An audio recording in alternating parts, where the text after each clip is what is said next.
हाँ जी, Ram Ram YouTube family. तो स्वागत है आपका मेरे यूट्यूब चैनल पे। तो मैं उम्मीद करती हूँ कि आप मेरी जो वीडियो हैं रामायण की जो सीरीज है वो आप लोग देख रहे होंगे और रामायण का जो आनंद है वो ले रहे होंगे। तो अगर आपको मेरी वीडियो अच्छी लग रही है तो कृपया करके अपने साथियों के साथ भी जरूर शेयर करें। और हाँ, ये जो वीडियो हैं ये इनके जो पार्ट हैं वो एक दूसरे के साथ कनेक्टेड हैं। तो कृपया करके पहले पिछले वाले पार्ट जो है उनको देखें, तभी आपको ये वाला पार्ट जो है वो समझ में आएगा। तो चलिए शुरू करते हैं हम अगली कहानी। हमारी कहानी कहाँ से कहाँ जाती है। आगे आपने पिछले वाले पार्ट में देखा था कि किस तरह से रावण की उत्पत्ति जो है वो होती है। अब देखते हैं कि रावण क्या क्या उत्पात जो है वो बचाते हैं, है ना। तो चलिए फिर शुरू करते हैं हम ये वाला पार्ट। हाँ जी, राम राम। गए विभीषण पास पुनि, केहू पुत्र वर मांगू, तेहि मांग्यो भगवंत पद, कमल अमल अनुरागू। फिर ब्रह्मा जी विभीषण के पास गए और बोले, हे पुत्र वर मांगो। उसने भगवान के चरण कमलों में निर्मल प्रेम मांगा। तिन्हि देई बर ब्रह्मा सिधाए, हर्षित ते अपने गृह आए। मैं तनुजा मंदोदरी नामा, परम सुंदरी नारी ललामा। उनको वर देकर ब्रह्मा जी चले गए और वे तीनों भाई हर्षित होकर अपने घर लौट आए। मैं दानव की मंदोदरी नाम की कन्या परम सुंदरी और स्त्रियों में शिरोमणि थी। सोई में दीन ही राव नहीं आनी, होई ही जातु धानपति जानी। हर्षित भयो नारी बलि पाई, पुनि दो बंधु बियाहे सिजाई। मैंने उसे लाकर रावण को सौंप दिया। उसने जान लिया कि यह राक्षसों का राजा होगा। अच्छी स्त्री पाकर रावण प्रसन्न हुआ और फिर उसने जाकर दोनों भाइयों का भी विवाह कर दिया। गिरी त्रिकूट एक सिंधु मझारी, विधि निर्मत दुर्गम अति भारी। सोई में दानव बहुरी संभारा, कनक रचित मणि भवन अपारा। सुंदर के बीच में त्रिकूट नामक पर्वत पर ब्रह्मा का बनाया हुआ एक बड़ा भारी दुर्ग था। महामायावी और निपुण कारीगर मैं दानव ने उसे फिर से सजा दिया। उसमें मणियों से जड़े हुए सोने के अनगिनत महल थे। भोगावती जसी अहिकुल भाषा, अमरावती जसी शक्र निवासा। तिन्हते अधिक रमे अति बंका, जग विख्यात नाम ते लंका। पाताल लोक में नागकुल के रहने की भोगावतीपुरी और स्वर्ग लोक में इंद्र के रहने की अमरावतीपुरी है। उनसे भी अधिक सुंदर वह दुर्ग था। वह संसार में लंका नाम से प्रसिद्ध हुआ। खाई सिंधु गंभीर अतिचारी हूँ दिसी फिरी आव, कनक कोट मणि खचित दृढ़, बरनी न जाई बनाव। उसके चारों ओर समुद्र की अत्यंत गहरी खाई है। उस दुर्ग का मणियों से जड़ा हुआ सोने का मजबूत परकोटा है, जिसकी कारीगरी का वर्णन नहीं किया जा सकता। हरि प्रेरित जहि कल्प जोई, जातु धानपति होई। सुर प्रतापी अतु लवल दल, समेत बस सोई। भगवान की प्रेरणा से जिस कल्प में जो राक्षसों का राजा होता है, वही शूर प्रतापी अतुल बलशाली अपनी सेना सहित उस पुरी में बसता है। निशिचर भट बारे, ते सब सुर नह समर संघारे। अब तह रही शक्र के प्रेरे, रक्षक कोटि जक्षपति केरे। पहले वहां बड़े बड़े युद्ध राक्षस रहते थे। देवताओं ने उन सबको युद्ध में मार डाला। अब इंद्र की प्रेरणा से वहां कुबेर के 1 करोड़ रक्षक की यज्ञ रहते। खबरी असिपाई, सेन साजीगढ़ घेरी जाई। देखी विकट भट बड़ी कटकाई, जीव गए पराई। को जब ऐसा समाचार मिला तो उसने सेना सजाकर दुर्ग को घेर लिया। उस विकट योद्धा और उसकी सेना को देखकर यक्ष अपने प्राण लेकर भाग गए। जय श्री राम। फिर सब नगर दसानन देखा, गियो सोच सुख भयो विशेषा। सुंदर सहज अगम अनुमानी, कीने तहाँ रावण राजधानी। तब रावण ने घूम फिरकर सारा नगर देखा। उसकी चिंता मिट गई और वह अत्यंत प्रसन्न हो गया। जब पुरी को सहज ही सुंदर और दुर्गम जानकर रावण ने उसे अपनी राजधानी बना लिया। जय जस जोग बांट गृह दिन है, सुखी सकल रजनीचर किन है। एक बार कुबेर पर धावा, पुष्पक जान जीती ले आवा। योग्यता के अनुसार घरों को बांटकर रावण ने उस राक्षस को सुखी कर दिया। एक बार उसने कुबेर पर चढ़ाई कर दी और उसे जीतकर उससे पुष्पक विमान को ले आया। कौतुक ही कैलाश पुनि लिन्हे से जाई उठाई, मन हूँ तौली निज बाहुबल चला बहुत सुख पाई। फिर उसने एक बार खिलवाड़ ही में कैलाश पर्वत को उठा लिया और अपनी भुजाओं का बल तौलकर तथा प्रसन्न होकर वहां से चला आया। सुख संपत्ति सुत सेन सहाई, जे प्रताप बल बुद्धि बढ़ाई, नित नूतन सब बाढ़त जाए, जिमी प्रतिलाभ लोभ अधिकाई। जिस प्रकार प्रत्येक लाभ का लोभ बढ़ता जाता है, उसी प्रकार रावण के सुख संपत्ति, पुत्र, सेना, सहायक, जय प्रताप, बल, बुद्धि और बढ़ाई भी बढ़ते जाते थे।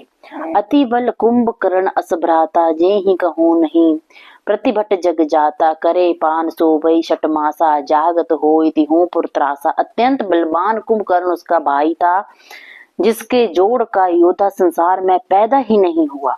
वह मदिरा पीकर 6 महीने सोया करता था, लेकिन उसके जागते ही तीनों लोकों में हाहाकार मच जाता था।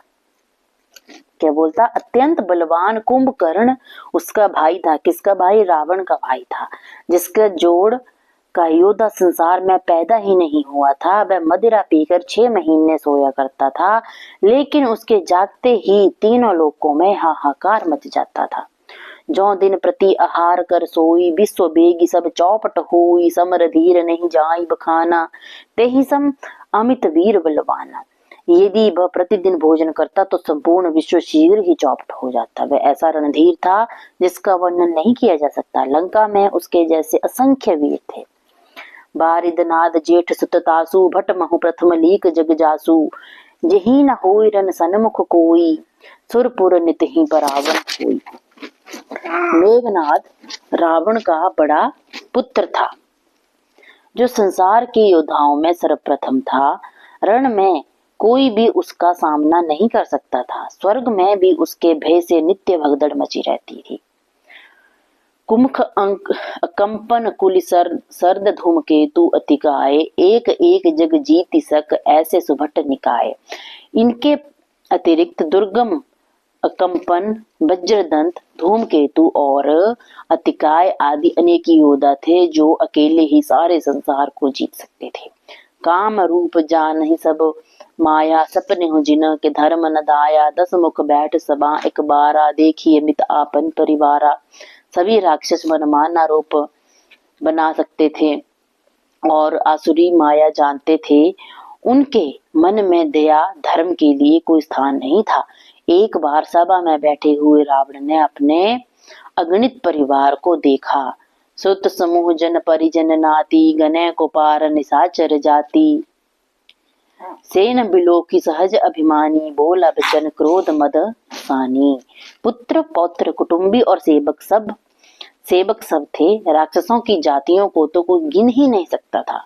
अपनी सेना को देखकर स्वभाव से ही अभिमानी रावण क्रोध और गर्व से बोला, सुनहु सकल रजनीचर जूथा, हमरे बैरी विविध ब्रूथा, ते सन्मुख नहीं करें लड़ाई, लेखी सबल रिपु जाहि पराई। हे समस्त राक्षसों के दलों, सुनो, देवतागण हमारे शत्रु हैं। वे सामने आकर युद्ध नहीं करते, बलवान शत्रु को देखकर भाग जाते हैं। ते न कर मरन एक विधि होई, कहूँ बुझाए सुनहि सब अब सोई, दुई भोजन मुख होम सराधा, सब कह जाई करहु तुम बाधा। उनका मरण एक ही उपाय से संभव है, मैं समझाता हूँ और अब उसे सुनो।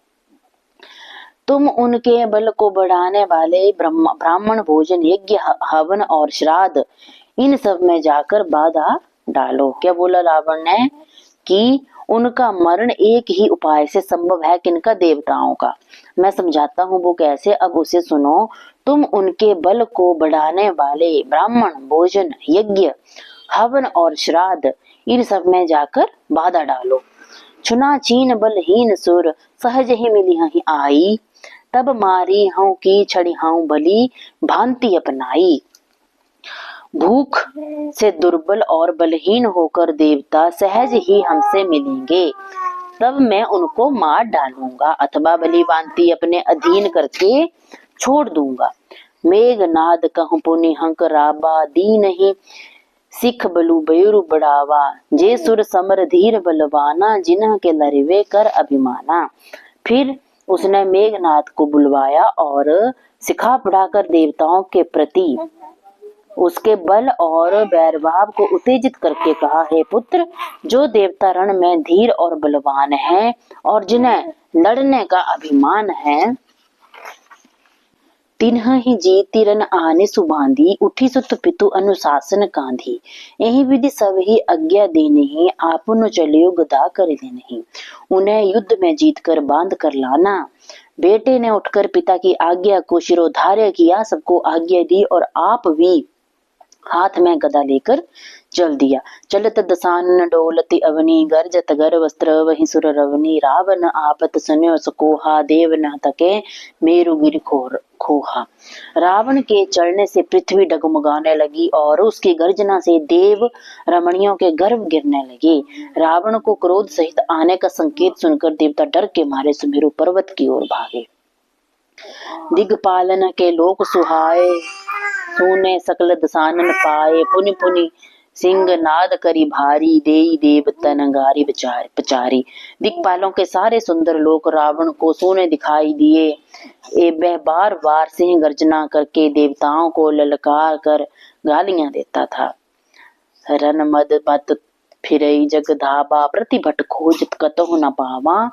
रवि शशि पवन वरुण धनधारी, आगे निकाल जम सब अधिकारी। रण के मद में मतवाला होकर वह योद्धा खोजता हुआ संसार भर में दौड़ता फिरा, परंतु उसे ऐसा योद्धा कहीं नहीं मिला जो उससे लड़ता। सूर्य, चंद्रमा, वायु, वरुण, कुबेर, अग्नि, काल और यम आदि सब अधिकारी, किन्नर सिद्ध मनुज सुर नागा, हठी सब ही के पंथ हिलागा। ब्रह्मा सृष्टि जहाँ लगी तनुधारी, 10 मुख वसवर्ती नर नारी।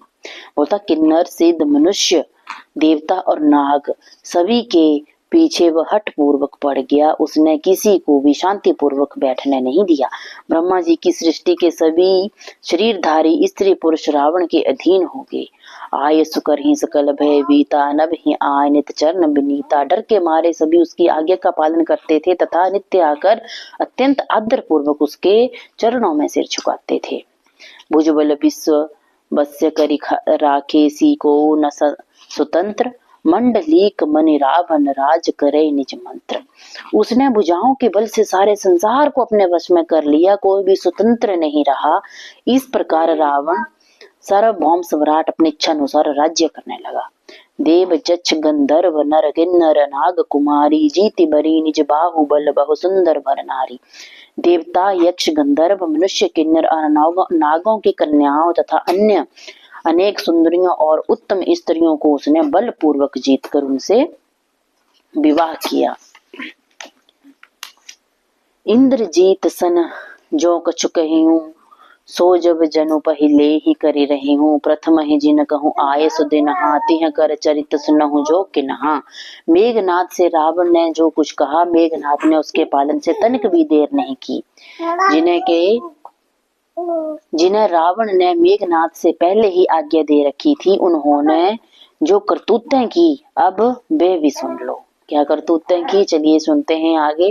देखत भीम रूप सब पापी, निश्चर निकर देव परितापी। कर ही उपद्रव असुर निकाया, नाना रूप धरि करी माया। राक्षसों के समूह देखने में बड़े भयानक, पापी और देवताओं को दुख देने वाले थे।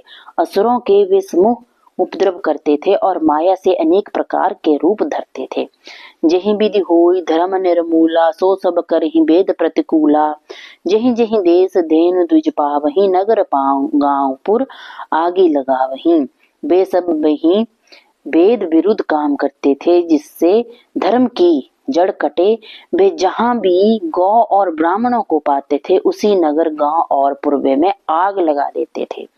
शुभ आचरण कतहु नहीं होई, देव विप्र गुरु मान न कोई।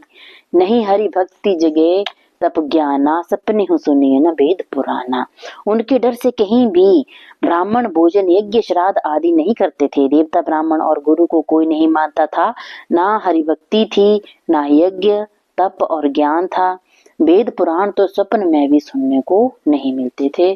जप जोग बिरागा तप मख भागा, श्रवण सुनई दस सीसा, आपन उठी धाबही रह न पावई, धरी सब घालई खीसा। अस भ्रष्ट अचार भा संसारा, धर्म सुने नहीं काना, तेहि बहु विधि त्रासई देश निकासई, जो कह वेद पुराना। यदि रावण जप योग वैराग्य तप और यज्ञ द्वारा देवताओं को उनका भाग पाने की बात सुन लेता तो वह सबको यज्ञ कार्यकर्ताओं को पकड़कर विध्वंस कर डालता था। संसार में ऐसा भ्रष्ट आचरण फैल गया कि धर्म तो सुनने में भी नहीं आता था।